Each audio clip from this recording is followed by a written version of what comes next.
Μόλις ολοκληρώθηκε ο δεύτερος γύρος συνεντεύξεων με το σχολείο στο Ντουμπάι, δεν μου είπαν οι άνθρωποι συγκεκριμένα για μισθούς και για το πακέτο, αλλά μπορώ να σας πω πολύ χονδρικά ότι παρέχεται στέγαση, παρέχονται τα μεταφορικά και καλύπτεται η σύζυγος, ο σύζυγος, παρέχουν στέγαση του σχολείου που βρίσκεται κοντά στο σχολείο, πολύ κοντά. Μου είπαν ότι το σχολείο λειτουργεί κανονικά χωρίς κανένα πρόβλημα, η ζωή στο Ντουμπάι συνεχίζεται χωρίς προβλήματα όσον αφορά την κατάσταση που επικρατεί εκεί, γιατί προφανώς πολλοί άνθρωποι τους ρωτάνε και όλα σχετικά με την κατάσταση αυτή τη στιγμή, πραγματοποιούν συνεντεύξεις και με άλλους καθηγητές για αυτό το ρόλο μαθηματικών, το ρόλο μαθηματικού δηλαδή που θέλουν να καλύψουν. Μου είπαν όμως κάποια πραγματάκια έτσι, ας πούμε, ένα που μου άρεσε αρκετά ήταν ότι άδειασε λίγο το Ντουμπάι από τουρισμό και αυτό τους επιτρέπει να ζήσουν λίγο τη ζωή στο Ντουμπάι όπως ήταν πριν αρκετά χρόνια, λίγο πιο αυθεντική ίσως και προσβάσιμη, γιατί δεν είναι τόσο γεμάτη με τουρίστες. Βέβαια, φυσικά αυτό δεν το λέω τόσο για καλό όσον αφορά την κατάσταση που επικρατεί στην ευρύτερη περιοχή, αλλά όσον αφορά την κατάσταση που επικρατεί μέσα στο Ντουμπάι για τους ανθρώπους που ζουν εκεί, όπως μου είπαν και οι ίδιοι. Είχε, ας πούμε, μέσα σε όλο αυτό το κακό, είχε και τα θετικά του η κατάσταση. Όσον αφορά τους μαθητές, το σχολείο έχει 2.000 μαθητές, θα είναι και άλλοι 300 φέτος που πηγαίνουν στο σχολείο. Συνολικά μιλάμε για 86 εθνικότητες μαθητών στο σχολείο. Η μαθηματική είναι 9 στο σύνολο, στο τμήμα μαθηματικών.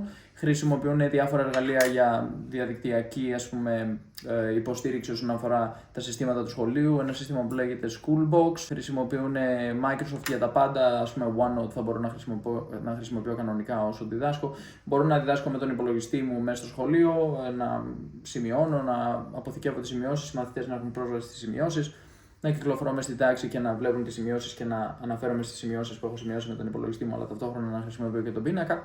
Πράγματα που είναι σχετικά συνηθισμένα σε διεθνή σχολεία του εξωτερικού, εκτός από κάποια μέρη, ίσως στην Αφρική και σε κάποια μέρη που δεν υπάρχει τεχνολογία στα σχολεία, που καμιά φορά όντως είναι σε πολύ απομακρυσμένα μέρη και, ας πούμε, το σχολείο σιγά σιγά προσπαθεί να φέρει την τεχνολογία ακόμη, αλλά ως επιτοπλίστων τα διεθνή σχολεία στο εξωτερικό παντού λειτουργούν με πολύ παραπλήσιο τρόπο. Το iSAMS, που είναι ένα σύστημα που περνά στα ονόματα και τα στοιχεία των μαθητών, τις απουσίες, παρουσίες, οτιδήποτε προκύψει, αυτό το γνωρίζω πολύ καλά, γιατί αυτό χρησιμοποιούσαμε τόσο στο Ηνωμένο Βασίλειο όσο στη Βραζιλία στη συνέχεια. Στο παρελθόν έχω χρησιμοποιήσει και ένα σύστημα που λεγόταν SAMS. Είναι το σύστημα που σου επιτρέπει να έχεις πρόσβαση σε όλα τα δεδομένα των μαθητών σου. Στην προκειμένη περίπτωση, σε εταιρείες, για παράδειγμα, θα ήταν το σύστημα όπου έχεις τα στοιχεία των πελατών σου. Είναι ενδιάμεσα συστήματα που χρησιμοποιούμε σε σχολεία. Μου είπαν ένα πολύ ενδιαφέρον και χρήσιμο στοιχείο ότι χρησιμοποιούν Sparks, που είναι ένα πρόγραμμα που σου επιτρέπει να δίνεις homework, να δίνεις μαθήματα, ας πούμε, ασκήσεις για το σπίτι στους μαθητές, ή ακόμη και να το χρησιμοποιήσεις ενδεχομένως στην τάξη εφόσον το επιθυμείς. Υπάρχουν πολλά βίντεο που μπορεί να παρακολουθήσει ο μαθητής, υπάρχουν πολλές ασκήσεις που μπορεί να ολοκληρώσει, να απαντήσει εκεί. Πάρα πολύ χρήσιμο. Στο παρελθόν είχα χρησιμοποιήσει μια πλατφόρμα που ονομάζεται Heggarty Math. Θυμάμαι ότι τότε είχε πρωτοβγεί κάνα 2 χρόνια πριν αρχίσω να διδάσκω σε ένα σχολείο εκεί στο Ηνωμένο Βασίλειο. Και όταν έγινα επικεφαλής του τμήματος μαθηματικών, ζήτησα από τη διεύθυνση του σχολείου να το υιοθετήσουμε ως σχολείο. Πληρώναμε 1.400 λίρες το χρόνο, αν θυμάμαι καλά. Ήρθε αυτό το σύστημα και είχε τεράστια, πολύ θετική επίδραση στην πρόοδο των μαθητών στο σχολείο. Οπότε είμαι πολύ πρόθυμος να δω πώς θα εξελιχθεί το Spark. Αν και, να πω την αλήθεια, αυτή τη στιγμή δεν είμαι σίγουρος κατά πόσο θα ήθελα να αλλάξω τον τρόπο ζωής μου και να πάω σε ένα σχολείο να εργαστώ.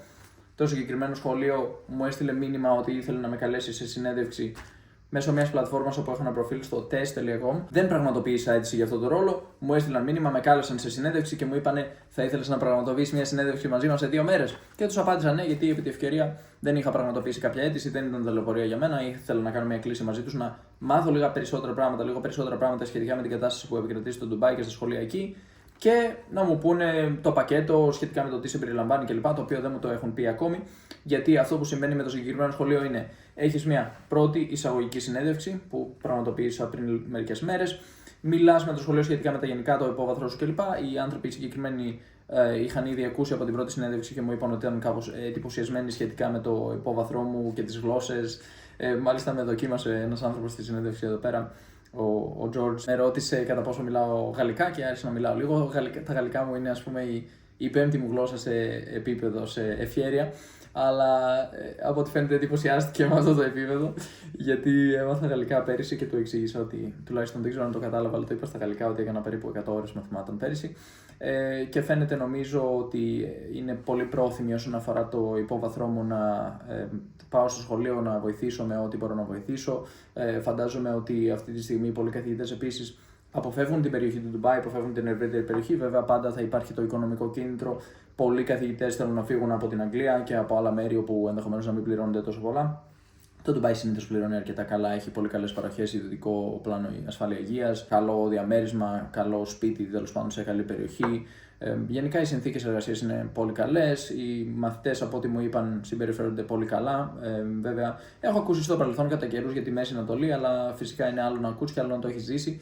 Εγώ δεν έχω ζήσει την περιοχή της Μέσης Ανατολής. Κάποιοι λένε ότι οι μαθητές γενικά δεν συμπεριφέρονται και τόσο καλά στην περιοχή αυτή σε σχέση με την Ασία για παράδειγμα, αλλά αυτό είναι κάτι που μπορώ μόνο να μεταφέρω απόψεις άλλων αυτή τη στιγμή. Δεν μπορώ να εκφέρω προσωπική άποψη καθώς δεν έχω εργαστεί στην περιοχή. Το Ντουμπάι είναι μια στρατηγική τοποθεσία γιατί σου επιτρέπει να ταξιδέψεις εύκολα στην ευρύτερη περιοχή, στα Ηνωμένα Αραβικά Εμιράτα, Σαουδική Αραβία, Κουβέιτ, Κατάρ κλπ. Εφόσον το επιθυμείς. Έτσι, είχα σκεφτεί αρχικά ότι θα ήταν καλό να κάνουμε μια κίνηση και να πάμε στο Ντουμπάι για ένα εξάμηνο και να μείνουμε με την νίκη εκεί και να εργάζομαι εγώ στο σχολείο, ενώ παράλληλα τα Σαββατοκύριακα και στις διακοπές θα εξερευνούμε την ευρύτερη περιοχή, να μάθουμε αραβικά, να αντιληφθούμε λίγο καλύτερα τι επικρατεί εκεί πέρα όσον αφορά την κουλτούρα, όσον αφορά τη δουλειά. Και γιατί όχι να ανοίξουμε ένα τραπεζικό λογαριασμό, να ξεκινήσουμε κάποια πράγματα εκεί, να βγάλουμε αριθμό φορολογικού μητρώου εκεί κλπ. Και να υπάρχει μια βάση κατά μια έννοια όσον αφορά τα χαρτιά τουλάχιστον και στο Ντουμπάι, γιατί όσον αφορά την δυνατότητα να εργαστείς και να ταξιδέψεις παντού στον κόσμο, είναι πάντα χρήσιμο να υπάρχει μια άλλη βάση κάπου εκεί.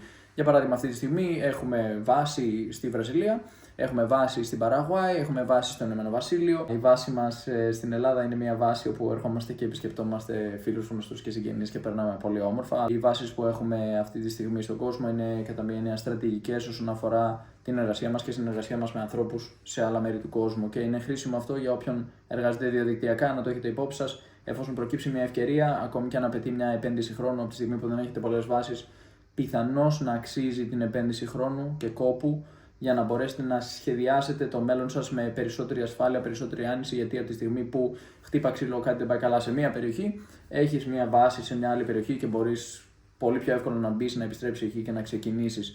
Αυτή τη στιγμή, από ό,τι βλέπω, έκανα μία δοκιμή τους τελευταίους μήνες να δω τι ισχύει όσον αφορά το plan B μου, γιατί αυτό που έγινε σήμερα και γενικότερα η διδασκαλία σε διεθνή σχολεία αποτελεί plan B στη δική μου περίπτωση. Δεν είναι ένα σχέδιο το οποίο κυνηγάω ενεργά. Έχω διάφορα άλλα project με τα οποία ασχολούμαι και δεν χρειάζεται να πάω σε ένα διεθνές σχολείο, παρόλο που δεν ξέρω πόσο θα είναι ο μισθός. Θα αναφέρω μόλις μου πούν στη συνέχεια μετά τη συνέντευξη, γιατί σου στέλνουν το HR department, το τμήμα ανθρώπινου δυναμικού, σου στέλνει στοιχεία σχετικά με αυτό το κομμάτι. Ακόμη δεν ξέρω ακριβώς, αλλά μπορεί να σου δίνουν για παράδειγμα 3.500-4.000 ευρώ το μήνα όλο μαζί. Και σε αυτή την περίπτωση θεωρείται ένας καλός μισθός που σου δίνει σταθερότητα, σου δίνει ασφάλεια κλπ. Και παλιότερα σίγουρα θα ήθελα να αρπάξω μια τέτοια ευκαιρία με βάση τα δεδομένα της εποχής, αλλά πλέον επειδή οι ευκαιρίες έχουν αλλάξει, οι δυνατότητες, οι συνθήκες εργασίας μας είναι αρκετά καλές. Δεν είναι κάτι που πρέπει να κυνηγήσουμε άμεσα, δεν είναι κάτι που πρέπει να τρέξουμε να αρπάξουμε, ας πούμε, από τη στιγμή που μου προσφέρουν αυτό το ρόλο μέσα σε λίγες μέρες. Δεν είναι κάτι που απαιτείται να κάνουμε από τη στιγμή που έχουμε τόσες εναλλακτικές και δυνατότητες. Ωστόσο, αν χτύπα ξύλο, κάτι πάει στραβά με τις συνθήκες που επικρατούν αυτή τη στιγμή, με τις εργασιακές μας συνθήκες, με τους ρόλους μας, με τις συνεργασίες μας με άλλους πελάτες, με ανθρώπους τέλος πάντων με τους οποίους συνεργαζόμαστε διαδικτυακά.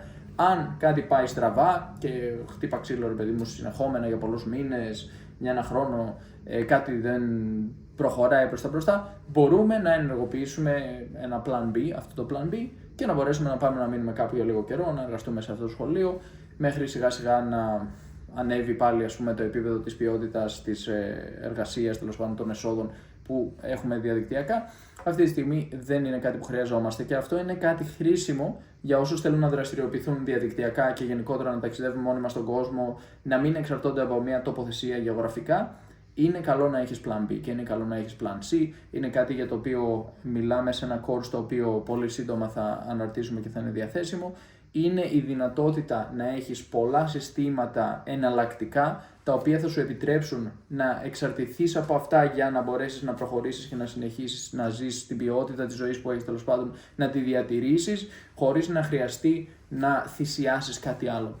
Για παράδειγμα, φανταστείτε ότι μπορεί αυτή τη στιγμή να έχεις αυτό το ρόλο σε ένα διεθνές σχολείο στο Ντουμπάι και κάτι πάει στραβά, έχεις μόνο ένα ρόλο, για κάποιο λόγο το σχολείο λέει πρέπει να φύγεις, δεν σου δίνει καλές συστατικές επιστολές, δεν έχεις άλλες ευκαιρίες και δυνατότητες και τώρα ξαφνικά βρίσκεσαι σε μια κατάσταση όπου δεν μπορείς να πας σε ένα άλλο σχολείο, δεν σου δίνουν καλές συστατικές επιστολές, δεν σε παίρνει κανένας και τώρα μπορεί να αναγκαστείς να πεις: OK, εντάξει, θα εργαστώ σε ένα σχολείο της γειτονιάς μου, θα γυρίσω πίσω στο Ηνωμένο Βασίλειο, ας πούμε, θα δουλέψω σε ένα δημόσιο σχολείο ή κάτι τέτοιο. Δηλαδή να αναγκαστείς να κάνεις ένα πισωγύρισμα.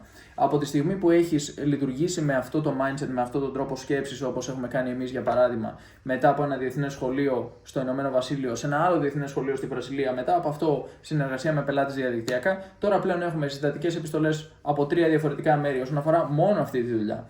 Έχουμε τη δυνατότητα να εργαστούμε σε πολλές διαφορετικές χώρες, να πάμε πίσω σε ένα από αυτά τα ίδια σχολεία γιατί φύγαμε υπό εξαιρετικής όρης και οι ίδιοι μπορούν να μας δεχτούν πάλι πίσω χωρίς κανένα πρόβλημα. Εμένα στο σχολείο στην Αγγλία δεν σας κρύβω ότι ήταν πολύ συναχωρημένοι άνθρωποι οι οποίοι η διοίκηση όταν τους ενημέρωσα ότι θα φύγω και μου λένε: Κωνσταντίνε, ναι, εντάξει, εμείς θα θέλαμε πολύ να μείνεις, αλλά ξέραμε ότι δεν είναι για σένα το Rochester για πάντα, ξέραμε ότι δεν θέλεις να μείνεις εδώ για πάντα. Και χαιρόμαστε για σένα. Είναι εξαιρετικές οι συνθήκες στις οποίες φύγαμε, ας πούμε, από το σχολείο όσον αφορά τη συνεργασία μας και τη σχέση μας με τη διοίκηση, που τώρα με το που τους πούμε ότι θέλουμε να γυρίσουμε, επειδή γνωρίζουμε ότι τόσο εγώ όσο και η Νίκη που εργαζόταν τότε στο σχολείο είχαμε εξαιρετική απόδοση και πολύ καλή σχέση με τους μαθητές αλλά και με τους συναδέλφους μας, θα χαρούν πάρα πολύ να ακούσουν ότι γυρνάμε. Το ίδιο συμβαίνει και θα συμβεί και με το σχολείο όπου εργάστηκα στο Ρίο ντε Τζανέιρο. Το Ρίο ντε Τζανέιρο είναι από τις αγαπημένες μας πόλεις στον κόσμο και δεν θα ήταν και τραγικό, ας πούμε, αν έπρεπε να γυρίσουμε στο Ρίο ντε Τζανέιρο να εργαστούμε εκεί μόνιμα. Βέβαια, δεν μας σταματάει κανένας από το να το κάνουμε πλέον με τους δικούς μας όρους και να μείνουμε όπου θέλουμε ακριβώς στο Ρίο, όχι μόνο, ας πούμε, σε εκείνο το συγκεκριμένο σχολείο, σε εκείνη τη συγκεκριμένη περιοχή. Αλλά αυτό που θέλω να σας πω είναι ότι από τη στιγμή που ανοίγεις πολλές πόρτες, συνάπτεις πολλές συνεργασίες με πολλούς ανθρώπους, δημιουργούνται plan A, plan B, plan C, plan D. Δηλαδή έχεις τόσες εναλλακτικές πλέον που γίνεσαι future proof. Δηλαδή κάτι πάει στραβά στο μέλλον και εσύ έχεις όλες αυτές τις εναλλακτικές και πλέον είσαι πιο εξασφαλισμένος. Κάτι αντίστοιχο θα μπορούσε κάποιος να το παραλύσει αυτό, αν θέλετε, με την κατάσταση την οικονομική. Ένας άνθρωπος ο οποίος έχει βάλει λεφτά στην άκρη για ένα μήνα, αν κάτι πάει στραβά αυτό το μήνα, θα βγάλει πέρα και τον επόμενο μήνα. Αν δεν έχει όμως αποταμιεύσει χρήματα για πάνω από ένα μήνα, αυτό σημαίνει ότι τον επόμενο μήνα, μόλις τελειώσουν τα χρήματα, θα έχει σοβαρό πρόβλημα. Γι' αυτό είναι πολύ καλό να έχεις μαζέψει περισσότερα χρήματα, φυσικά ανάλογα με τη διάθεσή σου να ρισκάρεις, έτσι, γιατί κάποιος θα μπορούσε να πει: εντάξει, εμένα μου φτάνουν, ας πούμε, 6 μήνες. Άλλος θα πει: εγώ δεν θα ήθελα να το ρισκάρω τόσο πολύ, να έχω μόνο 6 μήνες κομπόδεμα στην άκρη, θέλω 1 χρόνου. Άλλος θα πει: καλά, 1 χρόνου, εγώ θέλω 10 χρόνια. Οπότε εξαρτάται πολύ και από τον άνθρωπο αυτό. Προφανώς δεν μπορούμε να δουλεύουμε όλη μας τη ζωή για να εξασφαλίζουμε το μέλλον. Πρέπει κάπου να υπάρχει και μια ισορροπία ανάμεσα στο τώρα και το μετά. Σας δείχνω για άλλη μια φορά ότι η ιδέα του να επενδύσουμε στο μέλλον, είτε αυτό είναι μέσω της εργασίας μας και των συνεργασιών που κάνουμε με ανθρώπους με τους οποίους συνεργαζόμαστε και θέλουμε να έχουμε μια καλή σχέση, ώστε σε περίπτωση που χρειαστεί να ζητήσουμε μια χάρη, σε περίπτωση που χρειαστεί να συνεργαστούμε και πάλι μαζί, να υπάρχουν οι συστατικές επιστολές, να υπάρχει το πλαίσιο όπου μπορούμε να χτυπήσουμε αυτή την πόρτα και να ανοίξουν και να μας δεχτούν και να πούμε πάλι μέσα. Οπότε αυτό το πλαίσιο για έναν ψηφιακό ονομά ή έναν remote worker ή τέλος πάντων έναν άνθρωπο που θέλει να ξεκινήσει να κάνει κάποια πράγματα διαδικτυακά, έστω σαν δεύτερο επάγγελμα, αυτές είναι οι ιδέες οι οποίες δεν είναι ενδεχομένως οι κλασικές σε έναν συμβατικό ρόλο 9 to 5, από το πρωί μέχρι το μεσημέρι δουλεύω σε ένα μέρος, γιατί συνήθως ένας άνθρωπος ο οποίος έχει μια εργασία σε ένα μέρος έχει την εξασφάλιση ότι αυτός ο μισθός θα μπαίνει κάθε μήνα και αν κάτι πάει στραβά με τη δουλειά υπάρχουν αμέτρητες άλλες τέτοιες δουλειές εκεί στην περιοχή του, στη δουλειά του, στη γειτονιά του, στη χώρα του κλπ. Δηλαδή ένας άνθρωπος, θα αναφέρω ένα απλό παράδειγμα, που δουλεύει σε ένα σούπερ μάρκετ στην πόλη του. Ενδεχομένως κάτι πάει στραβά στο συγκεκριμένο σούπερ μάρκετ, υπάρχουν αμέτρητα άλλα σούπερ μάρκετ σε αυτή την περιοχή και έχει την προϋπηρεσία, έχει τη δυνατότητα να εργαστεί εκεί. Πάντα υπάρχουν ρόλοι που προκύπτουν σε σούπερ μάρκετ. Δεν νομίζω να είναι τόσο δύσκολο να βρεις ένα ρόλο σε ένα σούπερ μάρκετ, τουλάχιστον σε σύγκριση με το να βρεις εργασία, για παράδειγμα, σε ένα διεθνές σχολείο στο Ντουμπάι, όπου ο ανταγωνισμός είναι μεγαλύτερος, οι θέσεις είναι πολύ λιγότερες, έτσι είναι πιο δύσκολο να γίνεις δεκτός σε ένα σχολείο στο Ντουμπάι. Αν φτάσεις σε σημείο ένα σχολείο στο Ντουμπάι να σε καλεί σε συνέντευξη χωρίς να έχεις πραγματοποιήσει καν αίτηση και να έχεις τη δυνατότητα εσύ να πεις: OK, θέλω να πάω σε αυτό το σχολείο, σε αυτό δεν θέλω να πάω, θα δούμε, θα το αποφασίσω. Τότε αυτό σημαίνει ότι έχεις εξασφαλίσει την άνεση να κάνεις πολύ περισσότερα πράγματα και να διαλέξεις αυτό που ταιριάζει περισσότερο σε σένα. Γιατί αλλιώς θα εξαρτάσει από τους ανθρώπους που σου λένε: κοίταξε, αυτό είναι, take it or leave it. Άμα δεν σ' αρέσει, θα πάρω κάποιον άλλο. Και εσύ από μεριά σου όμως, αν είσαι άνετος, μπορείς να πεις: OK, δεν μ' αρέσει. OK, πάρτε κάποιον άλλο. Ευχαριστώ πολύ. Καλή συνέχεια. Οπότε αυτό είναι πολύ σημαντικό για κάποιον ο οποίος εργάζεται διαδικτυακά, γιατί είναι ένας διαφορετικός κόσμος. Φυσικά, συχνά λέμε: ναι, υπάρχουν αμέτρητοι άνθρωποι που εργάζονται διαδικτυακά. Υπάρχουν περίπου 40 εκατομμύρια άνθρωποι σε όλο τον κόσμο. Υπάρχουν τόσο πολλοί, είναι 4 Ελλάδες σε όλο τον κόσμο αυτή τη στιγμή και αυξανόμαστε διαρκώς και ενδεχομένως και εκθετικά. Αυτό που συμβαίνει όμως στην πραγματικότητα είναι ότι περίπου η μισή από αυτούς είναι στην Αμερική. Άρα βγάζουμε 20 εκατομμύρια ανθρώπους, γιατί είναι μια διαφορετική αγορά οι ΗΠΑ. Συγκεκριμένα, όταν είπα Αμερική, εννοούσα ΗΠΑ. Και αυτό είναι ένα πρόβλημα το οποίο σημαίνει ότι εμείς παίζουμε μπάλα στο μισό παιχνίδι, ας πούμε, από αυτό. Πάρα πολλοί από αυτά τα 20 εκατομμύρια ανθρώπων, ψηφιακών ομάδων κλπ. Και remote workers που σίγουρα είναι αρκετά παραπάνω βέβαια σε αυτή την περίπτωση. Άνθρωποι δηλαδή που εργάζονται διαδικτυακά αλλά δεν ταξιδεύουν μόνιμα. Αλλά σε κάθε περίπτωση το παιχνίδι παραμένει παραπλήσιο. Αυτός ο κόσμος με τον οποίο ας πούμε εσύ συναναστρέφεσαι όταν είσαι ψηφιακός νομάς, σημαίνει ότι υπάρχει πολύς ανταγωνισμός μέσα σε αυτό το πλαίσιο. Σημαίνει ότι συχνά απαιτείται να έχεις ήδη προϋπηρεσία είτε από ένα ρόλο όπου έχουν ανέβει πάρα πολύ τα προσόντα σου, έχεις πολύ καλά προσόντα, πολύ καλά qualifications, τα πτυχία σου από τα πανεπιστήμια είναι πολύ καλά, η προϋπηρεσία σου, οι συστατικές σου επιστολές είναι πολύ καλές και έχεις μπει σε αυτόν τον κόσμο ήδη ξεκινώντας με ένα προβάδισμα σε κάποιον άλλο τομέα και πλέον γίνεσαι σιγά σιγά ανταγωνιστικός γιατί έχεις και την προϋπηρεσία πάνω από όλα τα άλλα προηγουμένως, για παράδειγμα ένα καλό μεταπτυχιακό από ένα καλό πανεπιστήμιο στο Λονδίνο, από ένα καλό πανεπιστήμιο στην Αμερική, προϋπηρεσία σε μια εταιρεία στην Ολλανδία. Όλα αυτά είναι assets, όλα αυτά είναι πλεονεκτήματα που θα σου δώσουν πολύ καλύτερες ευκαιρίες όταν μπεις στον κόσμο της νομαδικής ζωής. Και στη συνέχεια μετά θα έχεις εργαστεί διαδικτυακά, θα έχεις διδάξει, στη δική μου περίπτωση, μαθητές από όλο τον κόσμο, θα έχεις συνεργαστεί σε άλλες περιπτώσεις με πελάτες από όλο τον κόσμο. Θα έχεις κάνει πράγματα τα οποία σε έχουν κάνει πιο ανταγωνιστικό. Και σε αυτό το πλαίσιο πλέον είσαι ένας από αυτούς τους ανθρώπους, τα 20 εκατομμύρια, που έχεις ένα επίπεδο. Δεν είσαι ένας άνθρωπος που μόλις ξεκίνησε και λες: ωραία, τι μπορώ να κάνω, να στήσω ένα προφίλ σε μια πλατφόρμα, να διδάξω κάτι εδώ και εκεί. Δηλαδή αυτό που θέλω να πω είναι ότι είμαστε πάντα σε εγρήγορση. Δεν μπορούμε να αφήσουμε την κατάσταση και να πούμε: δεν βαριέσαι. Θα βρεθεί μια λύση, ρε παιδί μου. Ένα μήνα δεν είχαμε καλά έτσι, ας πούμε, έσοδα. Δεύτερος μήνας δεν είχαμε καλά έσοδα. Όχι, δεν μπορείς να το αφήσεις αυτό. Πρέπει να τρέξεις, πρέπει να φροντίσεις, γιατί όσο δεν προχωράς μπροστά, προχωράς προς τα πίσω, κατά μία έννοια. Όσον αφορά αυτό το κομμάτι. Κάθε μήνας που περνάει που εσύ δεν βγάζεις αρκετά χρήματα διαδικτυακά, είναι ένας μήνας ακόμα που οδεύεις προς την προηγούμενη ζωή σου, την μη νομαδική ζωή, και σιγά σιγά θα πρέπει να βρεις μια λύση για να μείνεις κάπου μόνιμα. Και όταν μείνεις κάπου μόνιμα, αρχίζουν άλλα προβλήματα. Αρχίζουν τα προβλήματα της εφορίας. Αρχίζουν τα προβλήματα το ότι εργάζεσαι τοπικά και περιορίζεσαι στο μέρος όπου βρίσκεσαι. Ο μισθός σου θα είναι τοπικός μισθός. Πλέον τα χρήματα που βγάζεις μεταφράζονται σε τοπικά έξοδα. Και άρα αυτό που σημαίνει είναι ότι, για παράδειγμα, αν βρίσκεσαι στην Ελλάδα, μπορεί ένας ρόλος να σε πληρώνει 1.000 ευρώ το μήνα.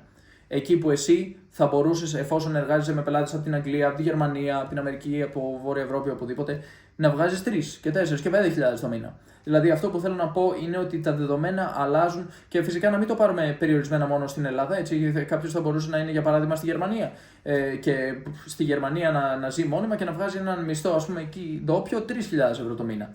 Αλλά σε σχέση με τις δυνατότητες που θα είχε αν εργάζεται διαδικτυακά, θα μπορούσε να είναι 5, 6, 7, 10.000 ευρώ το μήνα.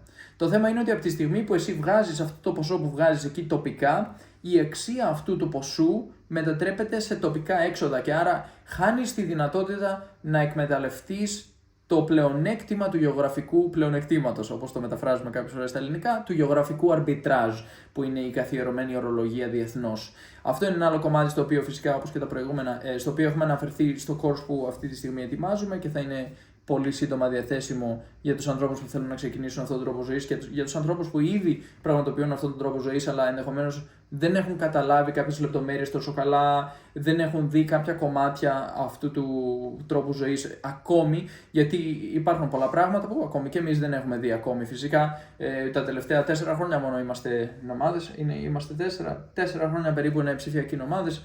Έχουμε αλλάξει πάνω από 300 σπίτια σε 15 χώρες τα τελευταία 4 χρόνια και οι εναλλαγές αυτές είναι που σε βοηθάνε να καταλάβεις πράγματα. Τα λάθη κυρίως, πάνω απ' όλα, όταν την πατάς μαθαίνεις. Καλή ώρα, χθες το βράδυ είχαμε μια περιπέτεια με τη Ryanair και μας πετάξαν έξω από το αεροπλάνο σχεδόν δια της βίας, μάλλον κυριολεκτικά δια της βίας, απλώς όχι κυριολεκτικά να μας σηκώσουν από το αεροπλάνο και να μας βγάλουν, αλλά μας είπαν βγείτε και φύγετε και αυτή τη στιγμή θα κινηθούμε νομικά και πρέπει να κάνουμε και check-out από αυτό το ξενοδοχείο που βρεθήκαμε εκτάκτως. Σε 2 ώρες κάνουμε check-out, ενώ σε 8 ώρες πετάμε για Ιταλία. Παιδιά, πρέπει να είστε έτοιμοι να προσαρμοστείτε και αν δεν έχετε βιώσει κάτι προηγουμένως, σίγουρα είναι πολύ πιο δύσκολο.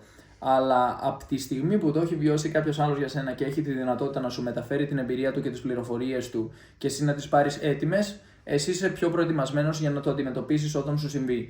Κάποιος που σου λέει όταν έγινε το τάδε, έκανα το τάδε, δεν δούλεψε αυτό, αλλά δούλεψε εκείνο, εσύ ήδη έχεις αποφύγει ένα πρόβλημα, έχεις αποφύγει ένα εμπόδιο και πας πιο γρήγορα εκεί που πρέπει να φτάσεις. Δηλαδή είναι μια μικρή επένδυση χρόνου και χρημάτων να ακολουθήσεις έναν άνθρωπο και να τον ακούσεις λίγο προσεκτικά από τη στιγμή που κινείται στην κατεύθυνση που θέλεις να κινηθείς κι εσύ. Δεν σας λέω τώρα αγοράστε όλα τα course, πάτε ακολουθήστε όλους τους ανθρώπους που έχουν γράψει ένα βιβλίο, ας πούμε. Όχι, προς Θεού. Δηλαδή να καθόμαστε όλη μέρα και να διαβάζουμε οτιδήποτε, ας πούμε, ή να ακούμε οτιδήποτε. Είναι κακή διαχείριση χρόνου. Είναι κακή επένδυση χρόνου. Από τη στιγμή που κάποιος ενδιαφέρεται να γίνει ψηφιακός νομάς, είναι καλό να ασχοληθεί με τον ψηφιακό νομαδισμό, είναι καλό να ακούσει από άλλους ανθρώπους που έχουν κάνει κάτι αντίστοιχο. Από τη στιγμή που ένας άνθρωπος θέλει να ασχοληθεί με τη μουσική, προφανώς δεν είναι και τόσο ενδιαφέρον να διαβάζει για την ιστορία εκείνη τη στιγμή και να εμβαθύνει τόσο πολύ για τη γλωσσολογία από τη στιγμή που είναι εκτός τομέα. Άρα πρέπει να διαχειριζόμαστε το χρόνο μας πολύ καλά. Αυτό είναι άλλο ένα κομμάτι στο οποίο αφιερώσαμε κάποιο χρόνο στο course μας. Η διαχείριση του χρόνου είναι ζωτικής σημασίας. Αν δεν μπορείς να διαχειριστείς το χρόνο σου σωστά, δεν θα μπορείς να πάρεις ευκαιρίες και να προσαρμοστείς στις συνθήκες. Χθες το βράδυ φτάσαμε σε αυτό το ξενοδοχείο γύρω στις 2.30-3 το πρωί τέλος πάντων και είχα αυτή τη συνέντευξη στις 9 το πρωί.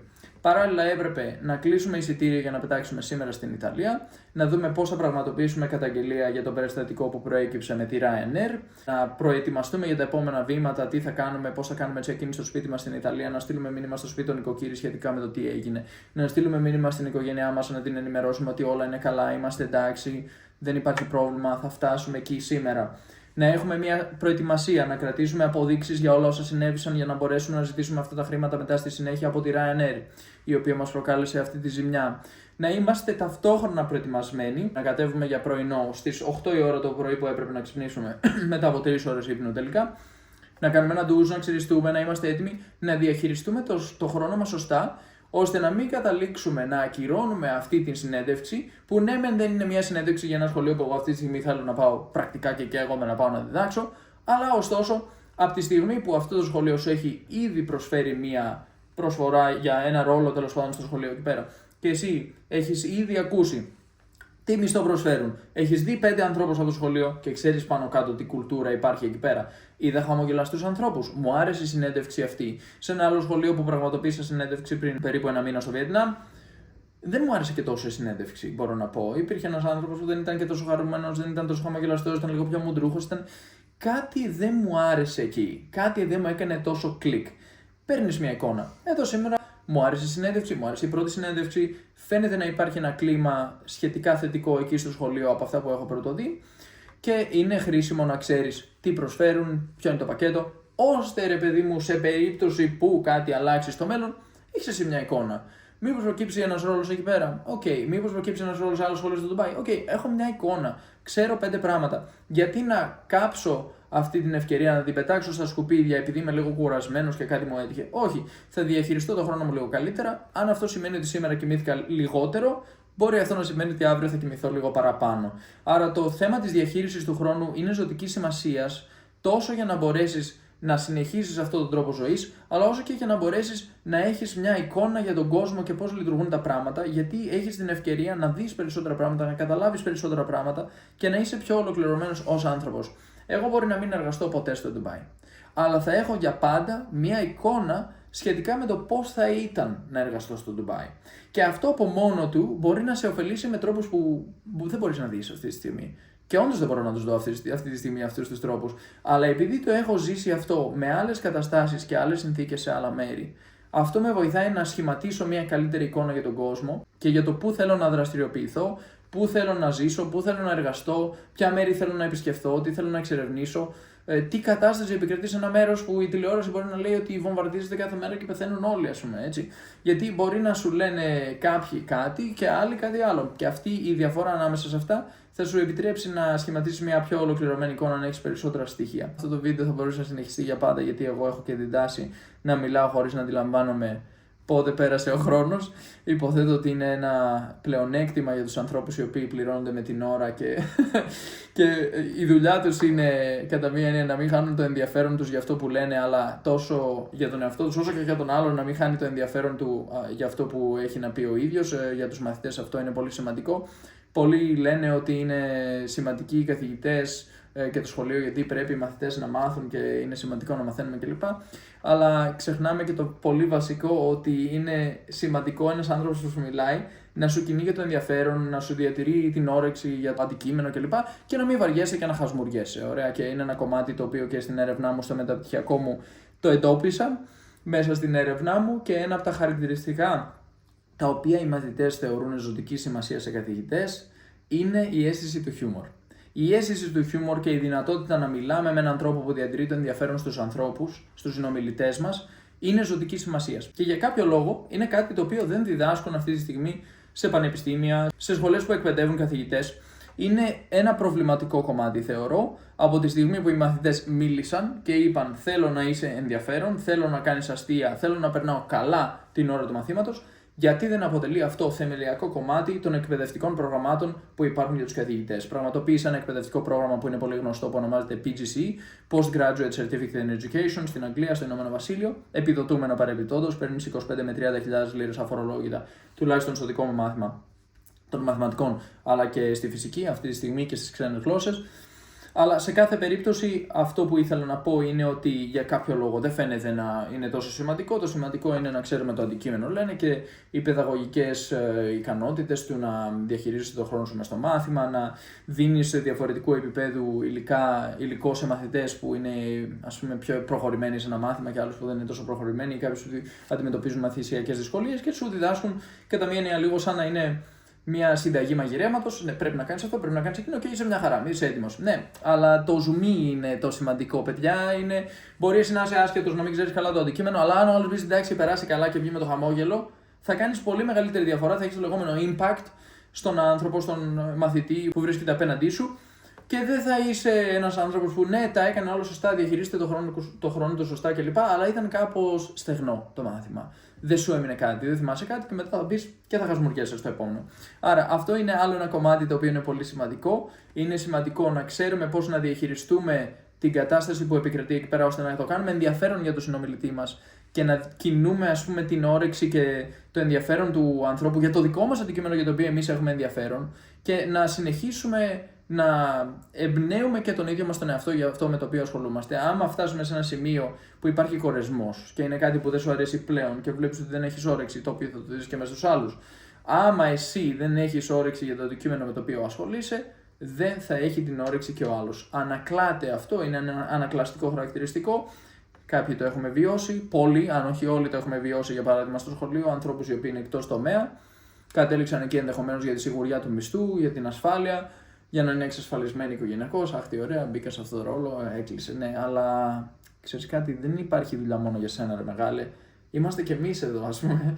Μπήκα στην τάξη για να μάθω. Δεν μπήκα στην τάξη για να εξασφαλίσω ότι η οικογένειά σου θα είναι εξασφαλισμένη οικονομικά για το υπόλοιπο της ζωής της.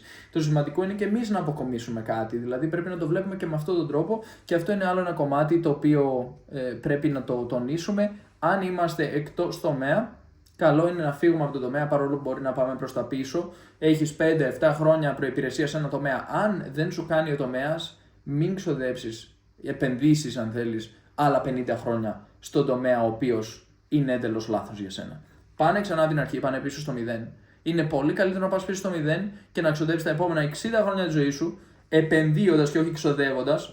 Καλύτερα να το θέσουμε έτσι. Επενδύοντας τα επόμενα 60 χρόνια της ζωής σου σε κάτι που πραγματικά αγαπάς, γιατί εκεί θα κάνεις μια πολύ γρήγορη προσπέραση του άλλου εαυτού σου που βαριέται εκτός τομέα και έχει και 7 χρόνια παραπάνω προϋπηρεσία ξοδέματος χρόνου εκτός τομέα.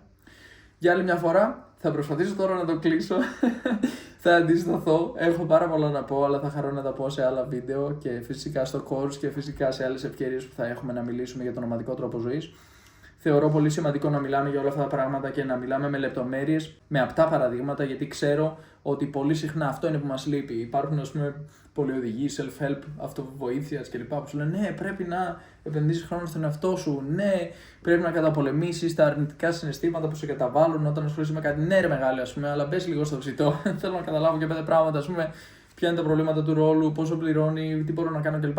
Και αυτό είναι το κομμάτι με το οποίο θα επιδιώξω να ασχοληθώ πολύ παραπάνω στα επόμενα βίντεο επίσης, στο course σε κάθε ευκαιρία. Οπότε, εφόσον θεωρείτε ότι υπάρχει κάτι το οποίο θέλετε να ακούσετε λίγο παραπάνω, κάτι που λείπει, κάτι που δεν έχουμε καλύψει, πείτε μας στα σχόλια και θα χαρώ πολύ να μιλήσω παραπάνω και γι' αυτό. Όσον αφορά τα στοιχεία του συγκεκριμένου σχολείου και τη συγκεκριμένη συνέντευξη η οποία πραγματοποιήθηκε σήμερα, θα μπορέσω να μοιραστώ περισσότερα στοιχεία μαζί σας σε επόμενα βίντεο, γιατί ακόμη δεν ξέρω ποιος είναι ο μισθός και τι παρέχουν. Ωστόσο, θα χαρώ να το ανακοινώσω αυτό σε ένα άλλο βίντεο που μιλάω αποκλειστικά για τις παροχές των διεθνών σχολείων για τους ανθρώπους που ενδιαφέρονται να εργαστούν εκεί ή για τους ανθρώπους που πολύ απλά έχουν γνήσιο ενδιαφέρον ή περιέργεια. Έτσι. Κουτσοβολιό, θέλω να κάνω κουτσοβολιό σχετικά με αυτούς τους ρόλους, πόσο πληρώνουν κλπ.